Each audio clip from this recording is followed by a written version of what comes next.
views and opinions expressed in this program are those of the participants and do not necessarily reflect the views of BronxNet or the program underwriters. Hola everyone, welcome to Open, the one and only show bringing the best of the Bronx, New York, and the world straight to you. I'm Rhina Valentin, your host of Café con Leche every Friday.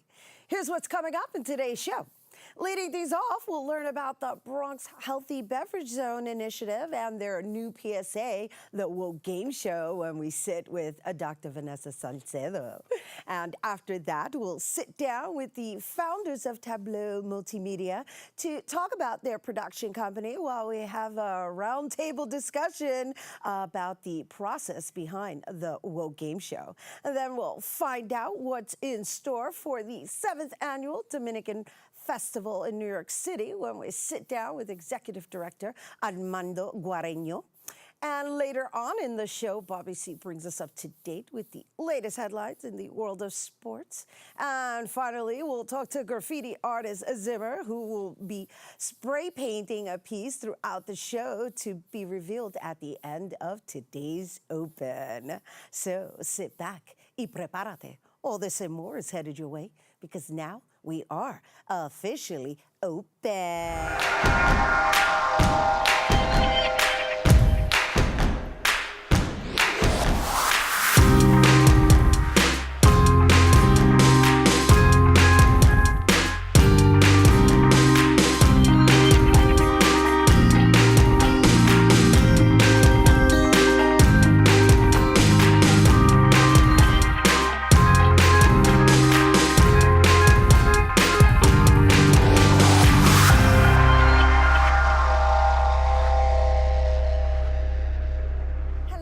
Welcome to Open, everyone. I'm Rhina Valentin, your host of Café con Leche for the next hour. Always inviting you to get social with us online, that is.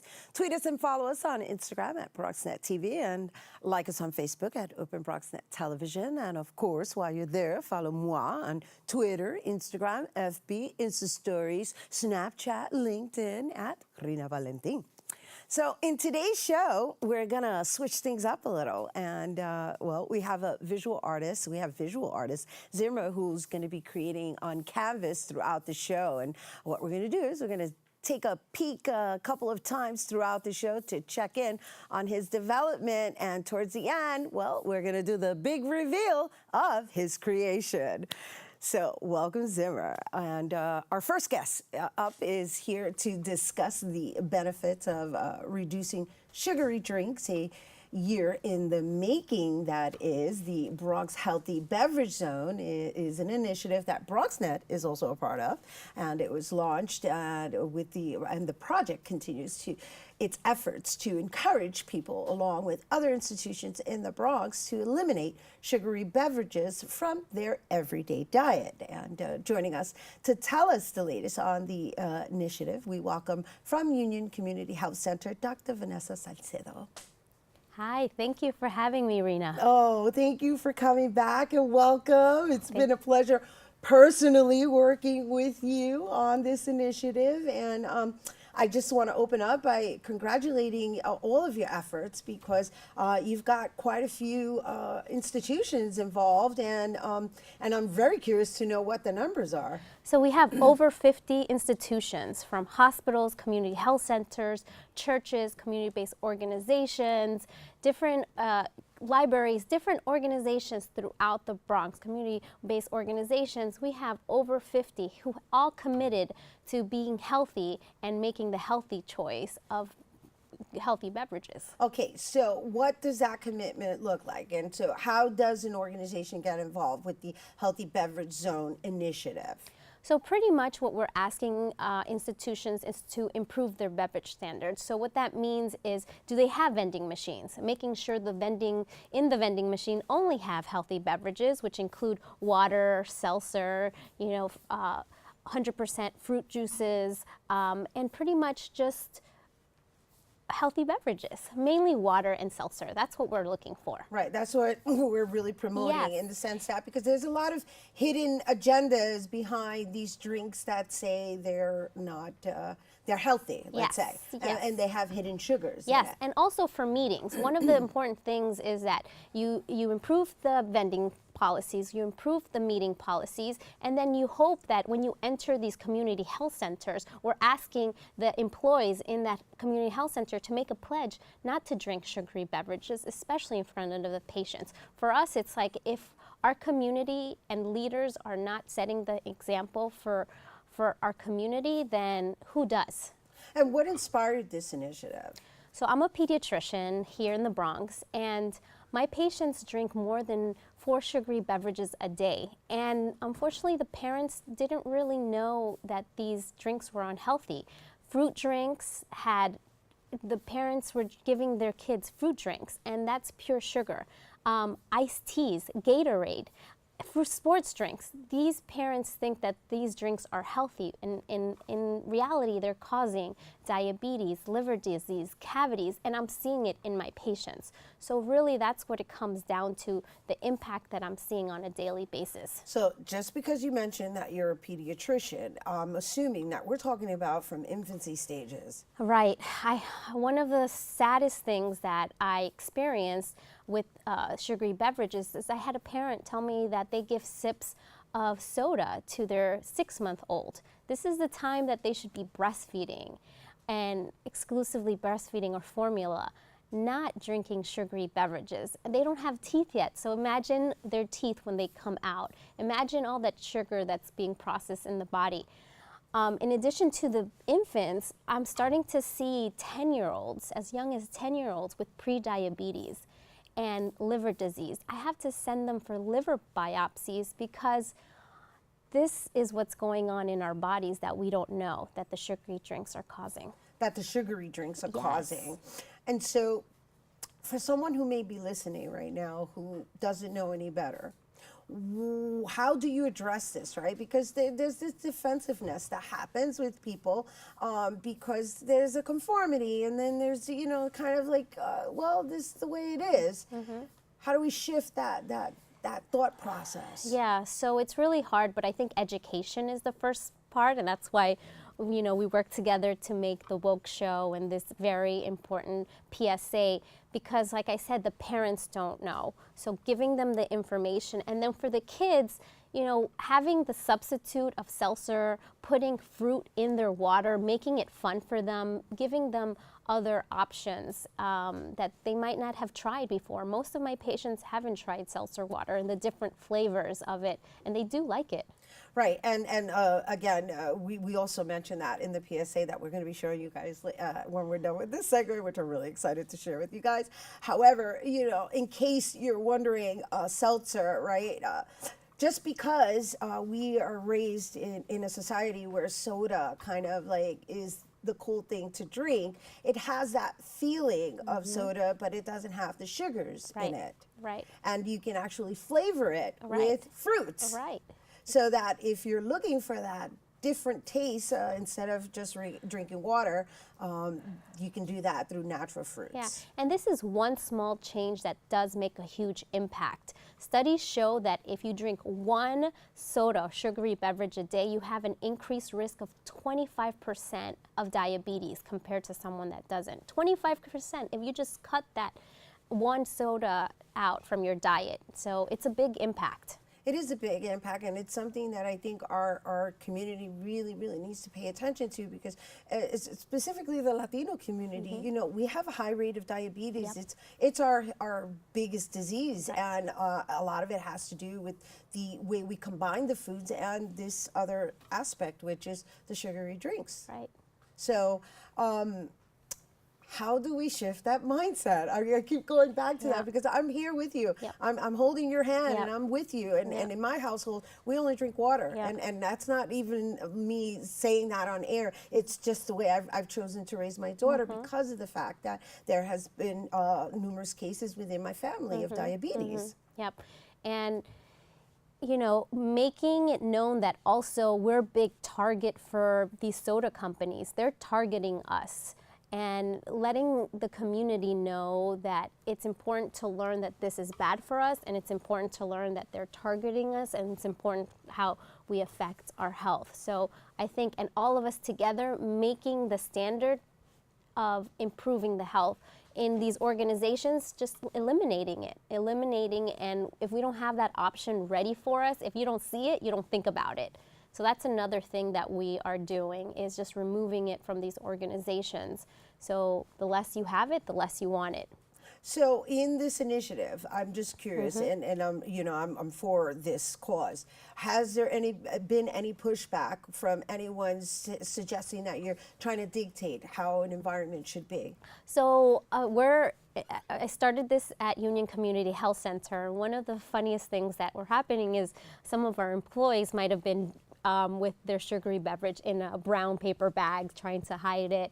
But as they developed more of the understanding behind the initiative, how important they were in the face of the patient, they've really changed their habits. And I've had nurses tell me that they lost 20 pounds just from doing that.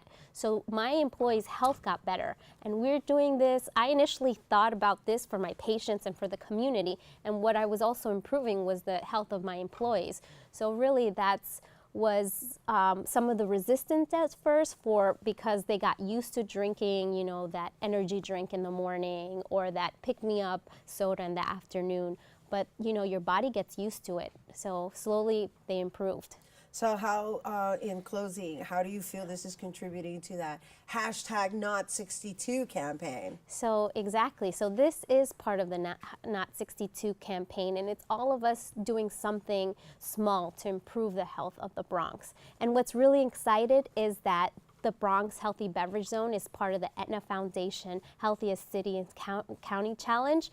So what that means is that we're one out of 50 counties in the whole country that can win $500,000, and that money goes straight to our community to improve the health through the Healthy Beverage Zone. Which is where the inspiration behind the Woke Game Show came, which you're one of the co-creators, and of course I'm also part of this, which I'm really excited to share with you guys. Do you want to set anything up before I throw to it? I mean, you were absolutely amazing. I've showed it to my friends, colleagues, and patients, and they've learned so much, and that's what we want to do, is entertain and educate our community, and you did an excellent job. Thank you. It was a pleasure. Thank you, Dr. Salcedo. And you guys, oh my gosh, I'm so excited to share this. But before I throw to the Woke Game Show, if you're interested in more information on the Bronx Healthy Beverage Zone, please make sure to visit hbz.org.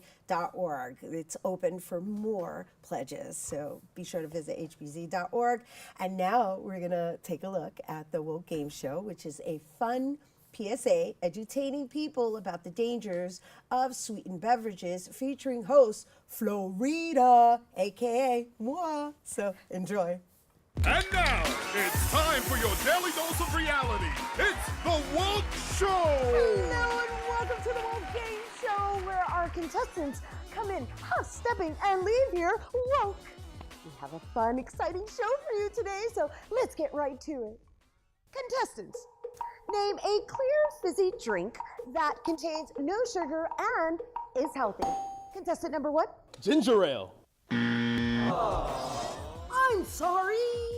Ginger ale contains just as much sugar as a cola. It is not a healthy drink. The correct answer is seltzer water. However, we would have also accepted naturally flavored seltzer water. Next question.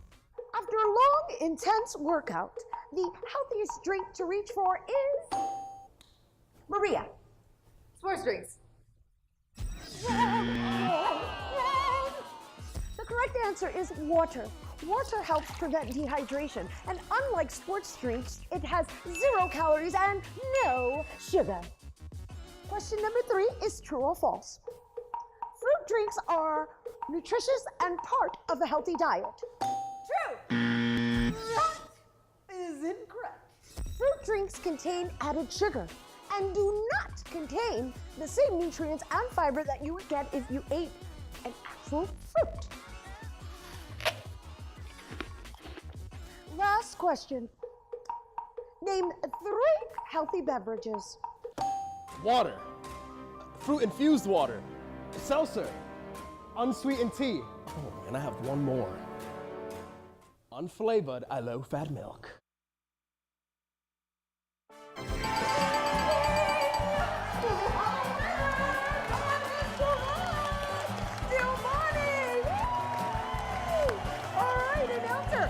What he's won. Contestant 1 wins decreased risk of diabetes, a healthy heart, and a beautiful smile with less cavities.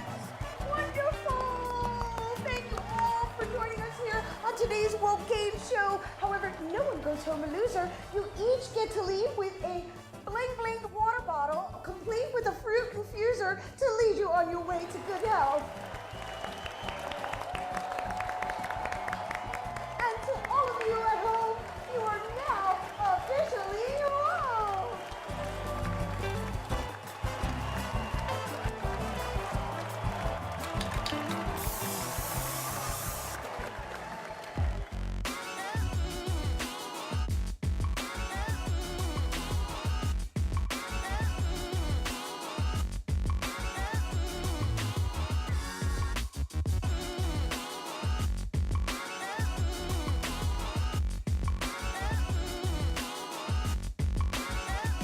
Union Community Health Center is a proud lead organization of the Healthy Beverage Zone. Join us.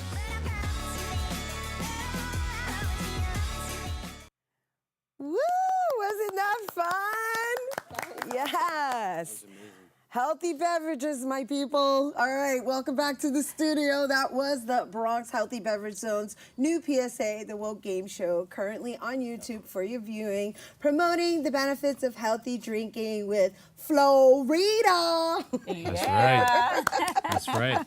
All right, so our next guests are the dynamic duo that I had the distinct pleasure of working with on this PSA, and they are the founders of Tableaux Multimedia company that produces creative content ranging from PSA commercials to music videos. And joining us to tell us more about their company and the Woke Game Show PSA, we welcome Sarah and Gabriel Moreno. Yes. Thank you for having us. Thank you. Thank you. It is a pleasure. Oh my gosh. Humbled. No, please. It has been such a pleasure getting to know you both. Yes. Thank you. And I have to say, right, the fact that you're married and you're partners, what is that like being in your household? It's nuts because she has to deal with me, but she balances me out, and we're always throwing ideas at each other, and it's beautiful. It's like, It's beautiful. It's beautiful. We love it. Well, yeah, it was really a pleasure working with you guys, and I loved Pleasure the is ours. process. And so, with the Woke Game Show, right, we could share with our viewers how we just somehow we pulled this off, right? Yes. We came together, and there was this synergetic vibration that just kind of magically made it happen. Yes, you remember you looked at me and you said, "Hey, I can sense your energy. You're nervous," and I was sweating because the viewers see that, but it was pretty intense. And I want to give you, commend you for your work, and thank you for being part of it. You did an amazing job, and if it wasn't for you being on point, Yes. it would have been a different story. So thank you for being part of it. Thank Appreciate you. that. Thank you. No, well, it was definitely a team effort. Yes. Thank you. Again, I can't stress enough. Like, I can't believe that was the outcome. I mean, I believe it, but the way we were able to just do it, and we had so many obstacles, and hence this wonderful PSA that is definitely going to impact our community. And for a great cause, of course. Absolutely. And so that was kind of different from the style in which you generally shoot, right? Yes. But you've worked with the DOH on other projects. I noticed that you've worked with breastfeeding, right? That's Yes. another important message. Very important. You want to talk about that? You want to talk about that relationship that you have with Yeah. the DOH and the projects that you've produced for them? Yeah, absolutely. I think it's very important that our company is involved with projects that are making a change. And as you mentioned already, the breastfeeding campaign is extremely important campaign. Myself being a mother, I have a 2-year-old baby, and what the campaign, the message of the campaign is really saying is that it's okay for anyone to breastfeed anytime, anywhere. And for us to encourage each other to feel that it's okay to do that. And then the hashtag, the Not 62 campaign, as we've worked on this project together, is also extremely important. The Bronx is ranked number 62 out of 62 counties in terms of health outcomes or rankings, which is the lowest. But projects like this help to make a difference. And so our working with the Department of Health and us doing what we do to bring their ideas to fruition is really an honor for us. Yes, humbling. Well, the fact that you are a mom, as myself, and that you use the next generation in your work, right? We were just showing some footage of your PSA for the hashtag Not62. And while the Bronxboro president, Ruben Diaz Jr., initiated this campaign, it's been really almost like a guideline for all of us to move in a direction of just being there for each other and holding each other's hands and trying to figure out how to shift the thought process. And that's what I keep bringing up, because there are a lot of people who are just set in their ways, and then they wait until they're diagnosed before they make that shift. And so based on your background, right? You come from music. You dealt with rappers. You've done some commercial campaigns. I know you're working with Bobby Sanabria. And so just in that, how is that working rhythmically in that form, shifting over to this public health awareness paradigm? It's you know, it's relatable to me. You know.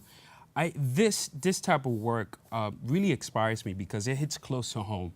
So I have a lot of family members that suffer from diabetes, you know, some cancer. So this here, I had to really put my energy, like I had to dive into something that I've, you know, when I'm doing the stuff with Bobby Sanabria, I'm creative with music, but this is totally different. This has to do with our lives and how long we're gonna be here. So the thought process is different. It's different. But like I said, having my wife here, she balances me out. And she's like, look, this is the route you're supposed to go. It's not a music video, okay? And I'm like, hey, let's put more music in there.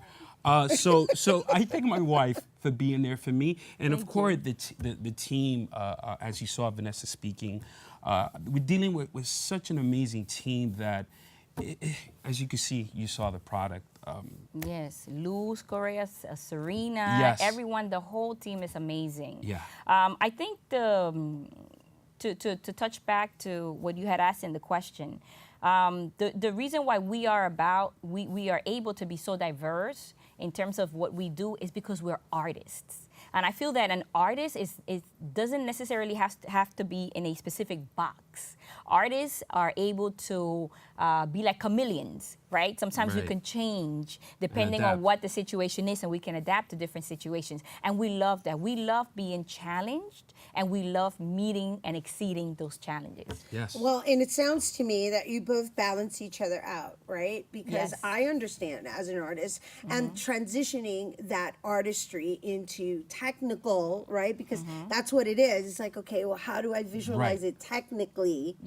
And sending that message, and then you want to come in and you want to make it a music video. And then she comes in and goes, I don't know how they're gonna feel about, you know, the music bouncing to the breastfeeding. I mean, you know, I don't know if the two go together. No, actually, he's really, really good. He's very good at what he does. I feel that some people just have a naturally born talent, and he has that talent that he was already born with, God-given talent, and he's just, you know, he's amazing. He's just amazing at what he does. Oh, it's so beautiful to have you guys just like exchanging this love energy right here. And we have a baby. Artists like you also, you know, it's easier for us to do the work we do. And we do have a wonderful baby. Awesome. Well, congratulations on your wonderful baby and your family, on your business. It has been my absolute pleasure working with you both. It's been a pleasure. Pleasure's ours. Thank you so much. Thank you. Looking forward to the future. All right, you guys, if you're interested in Tableau and for more information on Tableau Multimedia, you can visit Tableau with an X. The X is silent. It's TABLEAUX, multimedia.com. All right, we have to take a quick break, but before we go, we're going to take a quick look at how far artist Zimer has come along with his painting.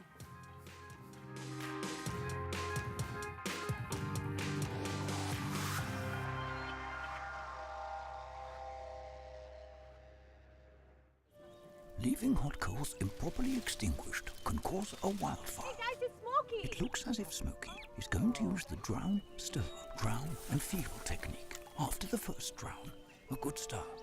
Next, another drink. And finally, a close feel. Is it cool? Okay. Yeah. Hey, Smokey, catch. Oh, my bad, Smokey. Only you can prevent wildfires.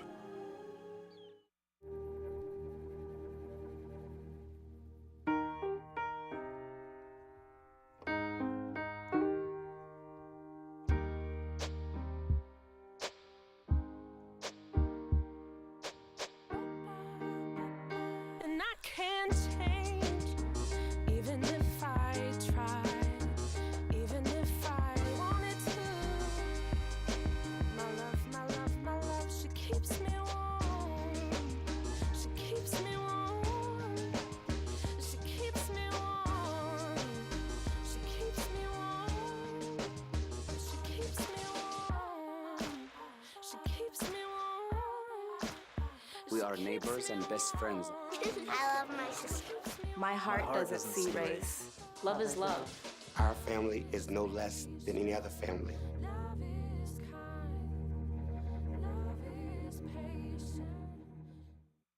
Hello and welcome back to Open, everyone. Don't forget, always inviting you to get social with us. That's right. Tweet us at BronxNetTV, and while you're there, tweet me too at Rhina Valentin.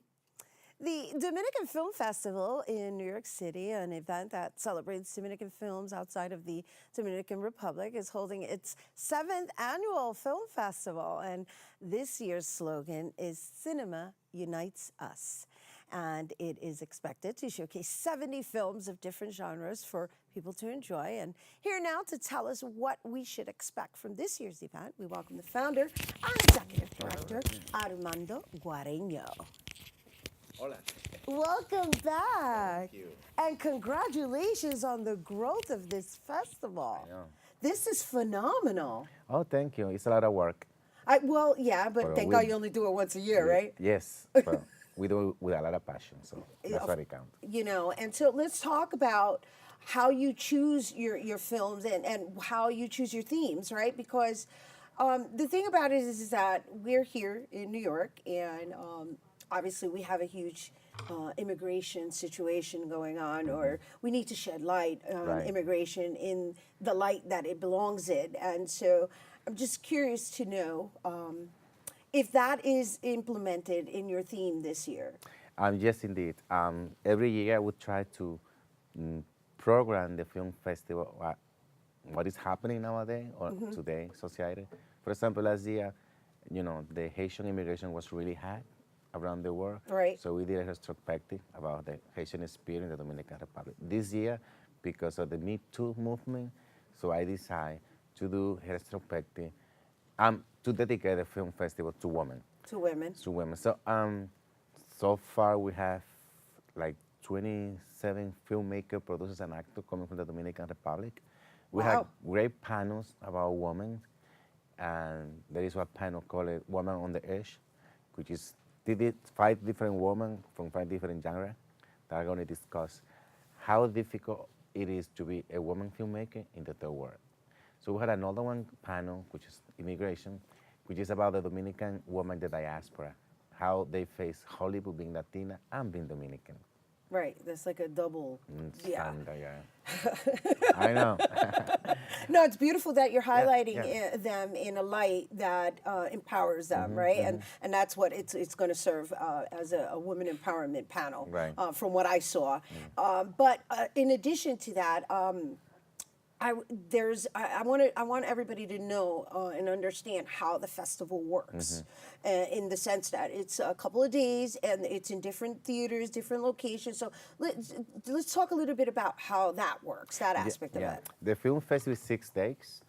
Our opening night is always at the United Palace in 175th on Broadway. Very great opening night. Last year we had almost 3,000 people. So now our main menu is AMC Empire 25 on 42nd Street.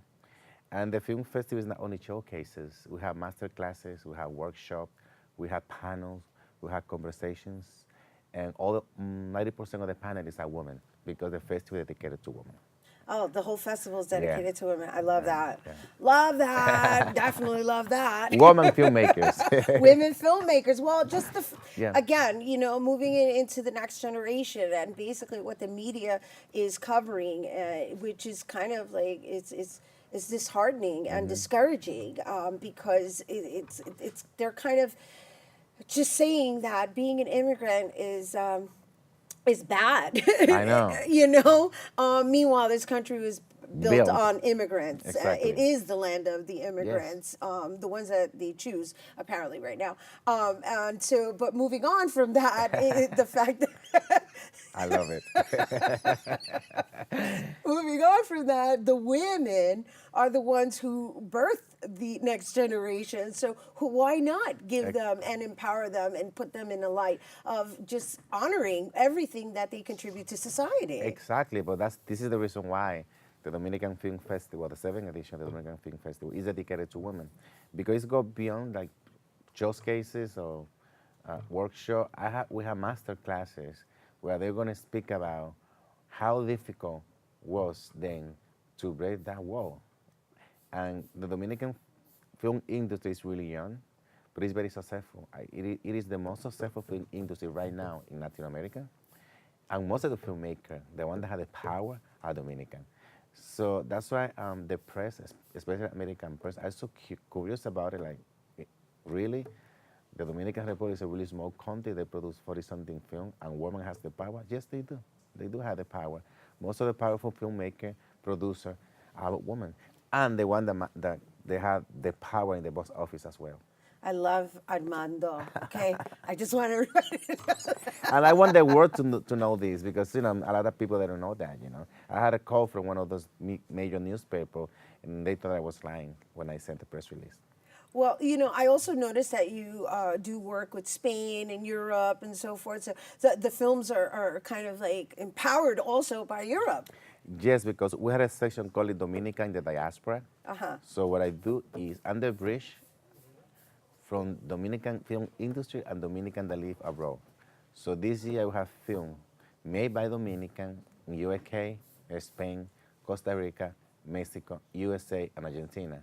So we Dominican are all over. So I love this particular section because I give the opportunity to the diaspora, back to immigration, to showcase their cases.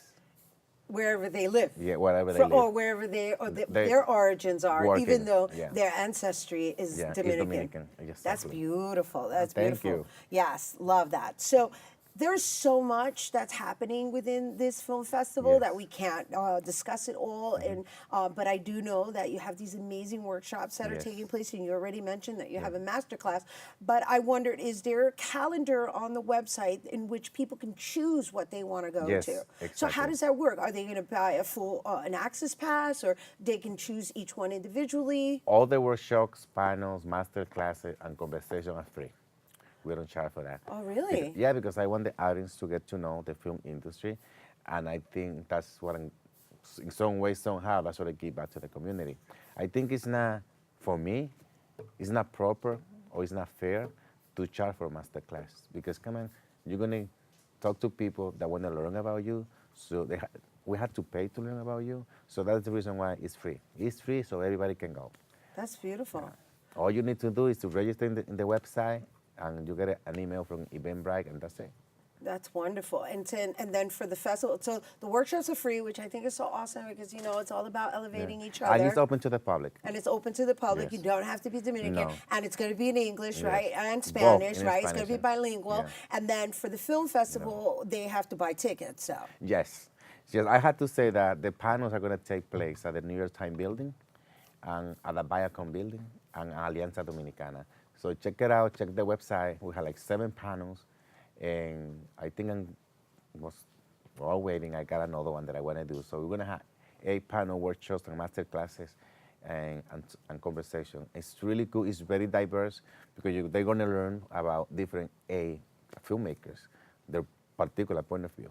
I love that. Yeah, and it's important that we all learn about each other Exactly. and document our own history.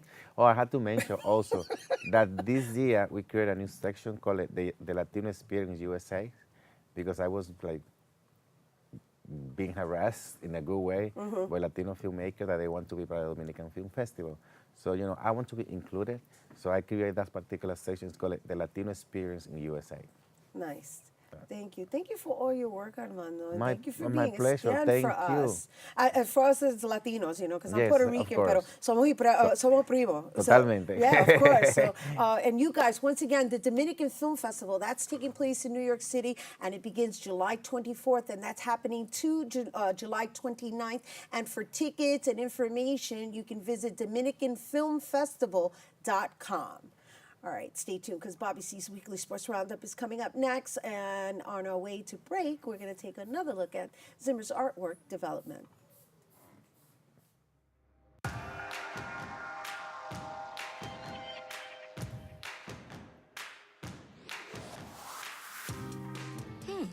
Maybe you can make retirement happen.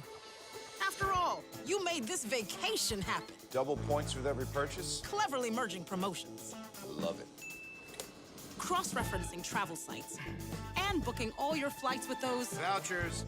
I got us bumped. They were like, oh. But now they're like... Aloha. You aced this vacation. Now get the tips you need to get on track at aceyourretirement.org.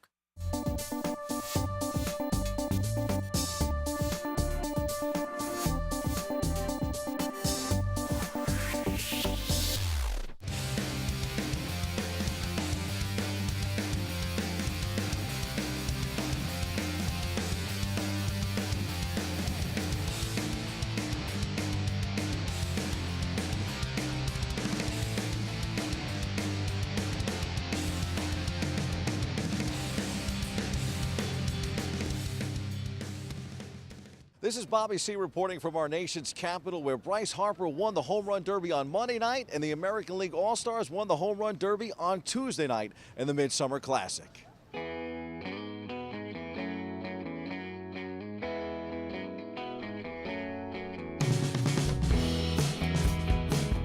What was better, last night's Home Run Derby or tonight's Home Run Derby?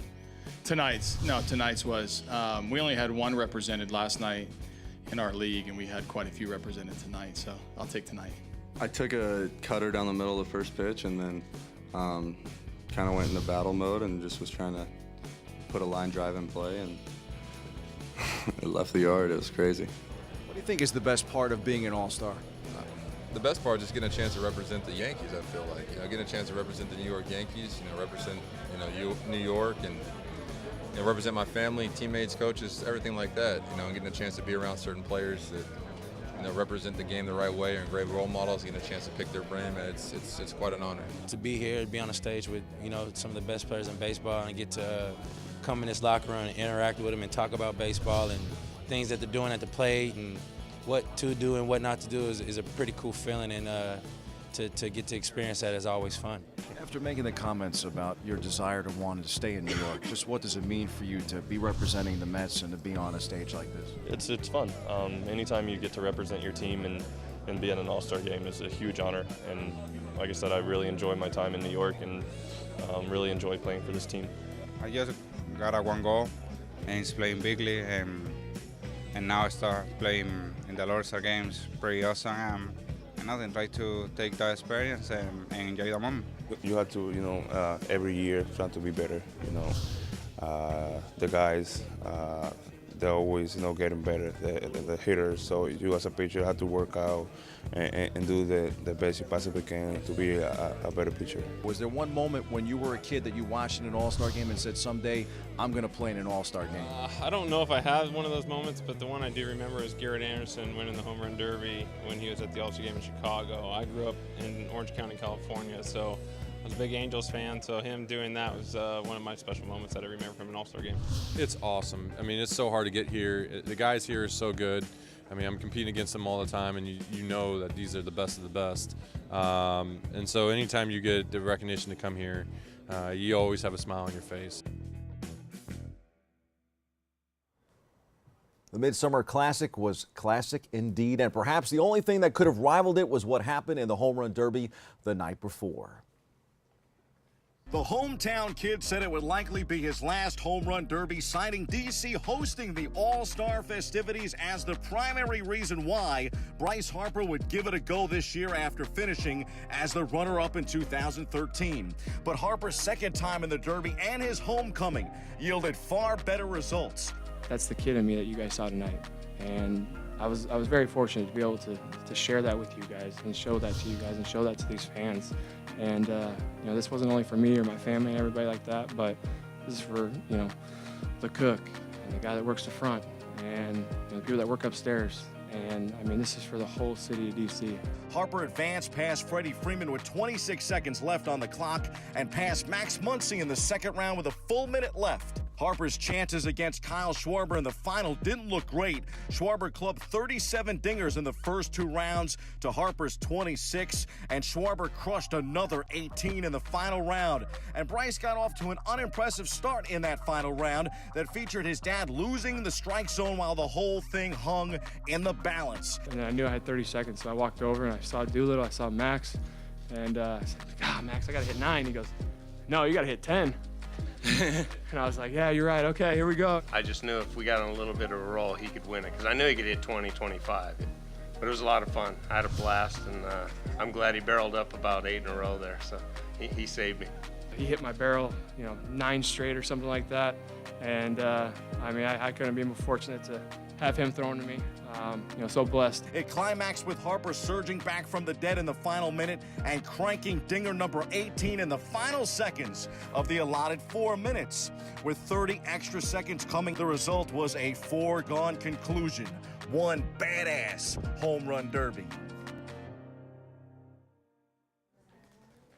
Some showing by Bryce Harper in the days since. Haters have condemned Harper and his father for cheating in the Derby. Derby rules stated that the ball has to land first before the pitcher throws the next one. In that final flurry, Harper and his pops were off to the races. The ump said nothing. Still, big ups to Harper for pulling that stunner. Yankee fans may have missed Aaron Judge and Giancarlo Stanton in the Derby, but the Judge connected on his first career All-Star home run in the game itself, and in doing so became the youngest Yankee to homer in the Midsummer Classic since Mickey Mantle.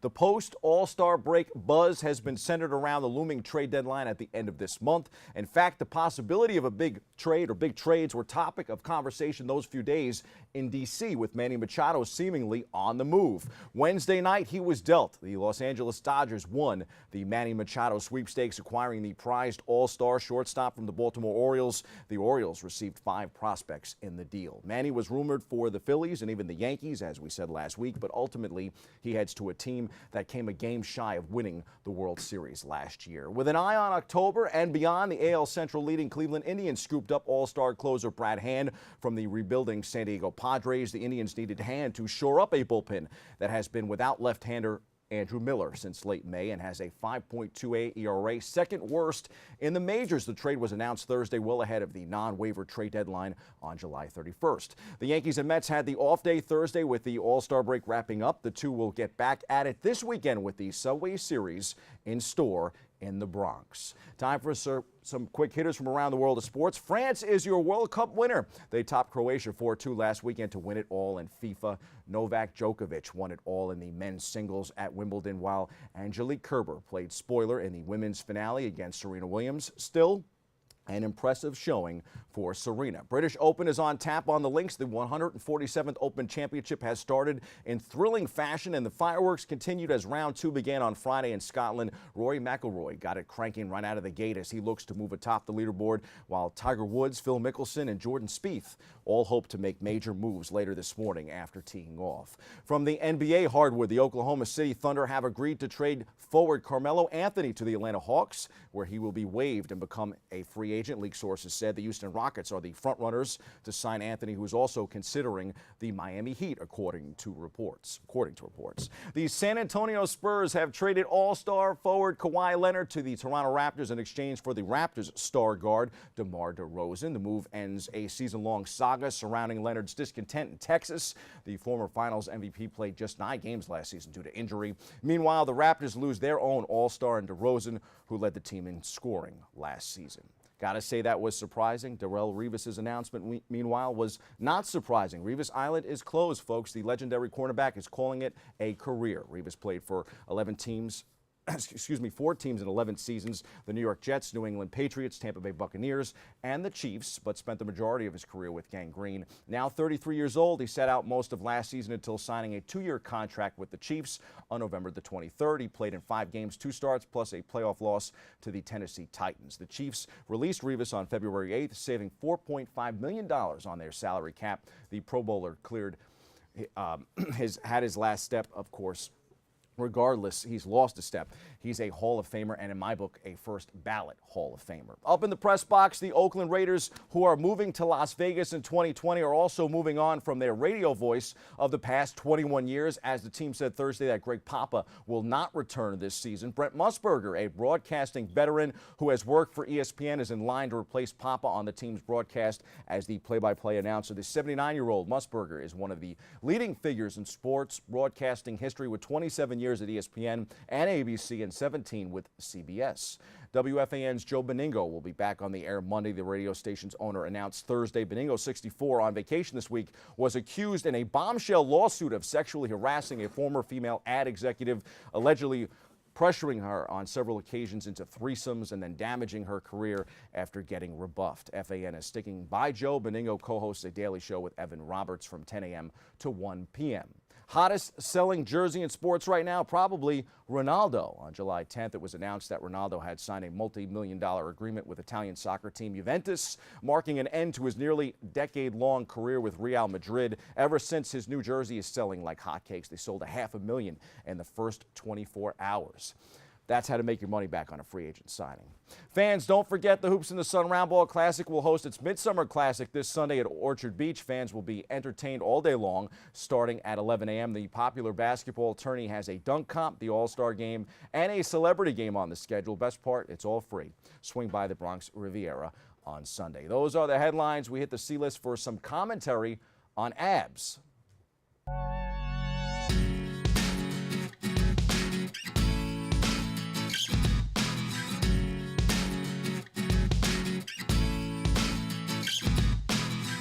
In this space, I have long championed many of the greats of the game. I think anyone who watches the show knows how I feel about Michael Jordan and probably about Tom Brady, too, despite the fact that I grew up really loathing them both. Still, I think it's safe to say that Brady is in the same combo for GOAT, the greatest of all time. Brady won the 2018 Excellence in Sports Performance Award, winner for the best NFL athlete. Despite the honor, he was shamed on social media this week because the mastermind of TB12 doesn't have washboard abs. Brady bared his chest on vacation in Costa Rica. Social media users took to shaming him for what they deemed to be a strikingly average dad bod. Some joked that the GOAT ate a goat, saying his body didn't reflect his elite athleticism and pitched to eat healthy. Others, looking toward their own bodies, stuck up for Brady, disheartened that his abs, or lack thereof, were shamed. In the end, believe it or not, the abs aren't the end-all be-all in determining great athletes. There are plenty of dudes with washboard stomachs who never even played in a Super Bowl, let alone won MVP of the game. From the looks of that pick, I think Tom is doing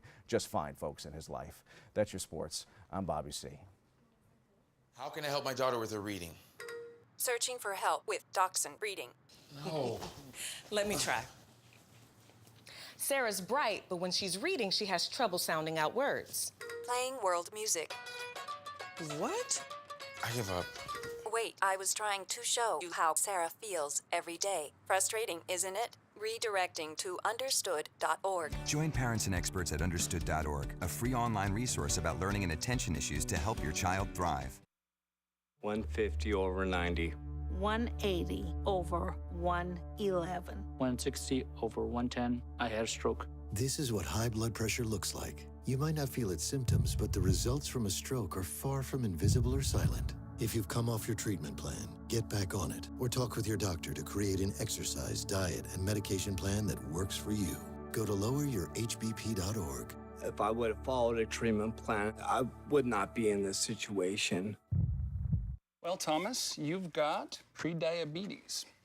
But with more exercise and a change in diet, it can be reversed. I've tried exercising. It just makes me hungry for bacon. I love bacon, too. And who really likes to exercise? Not me. Me neither. Nobody. So we're good? What? Oh, you still have pre-diabetes. Big time. So, I'm kind of new here, but I've noticed a trend. My human does this funny thing where she goes around and gets all my toys, and then she hides them in that basket by the door. You know, but it's always the same basket, and it's always in the same place. And then she acts so surprised when I find them, but, you know, she's putting them in the same basket. Again. It's like, hello, that's where you put it last time.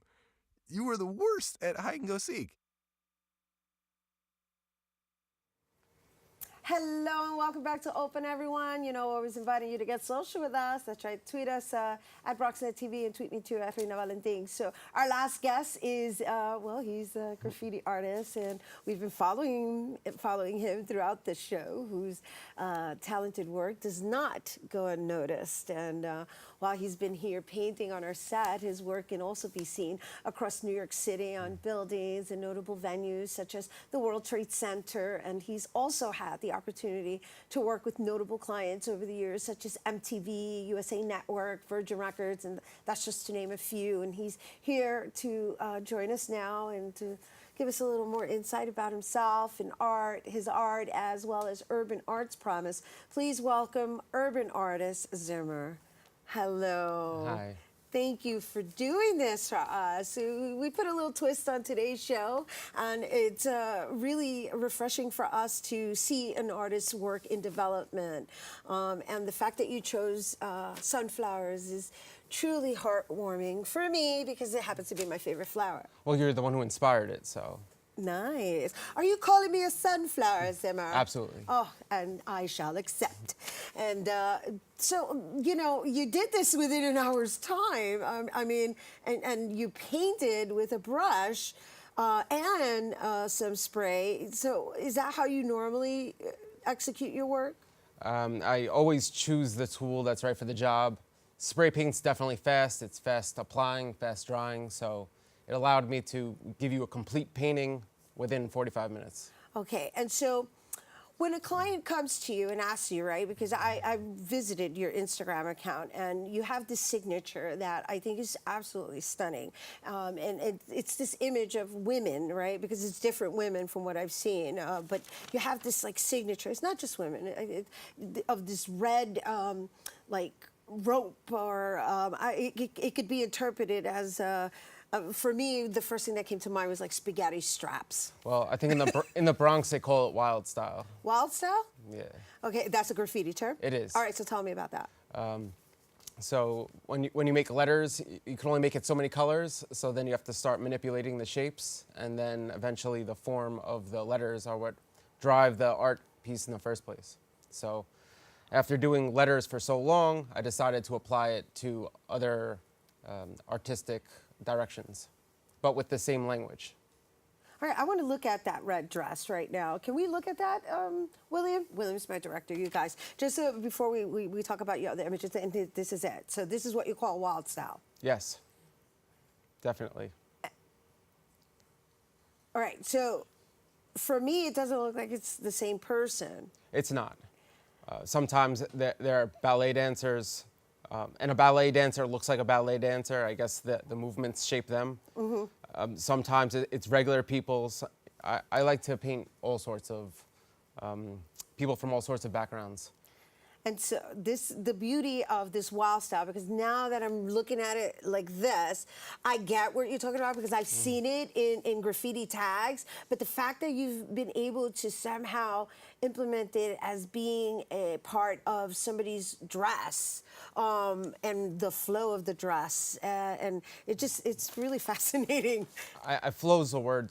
I apply it to anything that does flow. So the organic movements of a dress, the movements of the ocean, anything that moves in that manner, I like to put my stamp on it. That's nice. You mentioned these elements, right? Ocean, sunflower. I wonder. And so.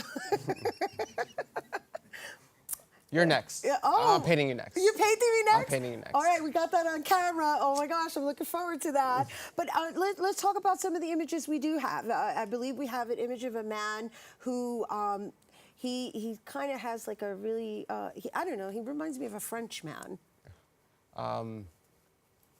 What image? That's the Dali paint, the Salvador Dali. Is Salvador Dali So- there? Uh-huh. So I draw my influence from art itself. So he's a painter. What better to paint than other painters? Mm-hmm. And I think it's always been a thing where you trade likenesses with each other. He inspired. Yeah, he's not around to paint me. Right, so, right. But you yeah. honor him, and he's, and that's beautiful because now you're educating me because I don't know who he is. Yeah, I think if you can paint portraits and paint them well, you almost have a duty to use it for people that deserve being painted. So people have passed away, people have made very important contributions for society. We have an artist, right? A rap artist also that you captured, that you drew, right? Many. Is it Biggie Smalls? Do we have Yeah, Biggie Smalls? I painted the Biggie Okay, Smalls. can we look at that as well? I just want to show everybody because that's how diverse your work is. There it is. Yeah, Wow. that made a big splash. Wow, that's a wow factor. I mean, it's Biggie Smalls. Everyone has respect for him, so the amount of love I've gotten for that is unbelievable. Where is that? Bedford Stuyvesant. It's on Bedford and Quincy, right where that recording of him spitting on the street in front of the grocery store. It's right there. Nice. And so the beauty of your work is how diverse it is. We can go from beautiful therapeutic sunflowers, right? Because that's what I got from your whole session. I don't know if you guys, if you didn't see the entire show, I suggest that you go back and watch the entire show so you can see his work in development. And so, again, how do you work with clients? You go from walls to canvases, and so how is your work commissioned? You have to treat every job and every client individually. It's a lot of artists just find a formula and apply that formula to everything. I find that kind of stifles, the furtherment of the art. If you treat every job individually, you can actually gain a new thing from every single project you work on. Beautiful. And so before we go, I know we're running out of time, but I just want to mention the Urban Arts Promise because you're teaching it to the next generation. I love that you're paying it forward. Yeah, I mean, I don't think I'm just trying to teach art to the next generation. When you learn art, it really forces you you get what you give. And the lessons you can learn from becoming an artist, you can apply to anything. And it's not something that someone can give you. You have to build it yourself. So I think it's the perfect tool for making just people for the future. Beautiful. Thank you. Well said. Thank you for being here with us, Zimer, everyone. And for more information on Urban Arts Promise and Zimer's artwork, please visit Zimer.com and be sure to check them out on Instagram at ZimerNYC. That is our show today, mi gente. Thanks to all our guests for coming through and to you, our viewers, for tuning in. If you missed any part of the show, you can check out the Recablecast tonight and 24 hours a day at BronxNet.tv. I'm Rhina Valentin, and from all of us here at Open, may the universe provide paz, prosperity, y amor, adios. And we're going to close out with, I think, the Open Jam, right? That's what we're going to close out with. Thank you, Zimer. And the rest of our guests, please come to the set. Charm Vida, it's your last day. Woo! Where's the music?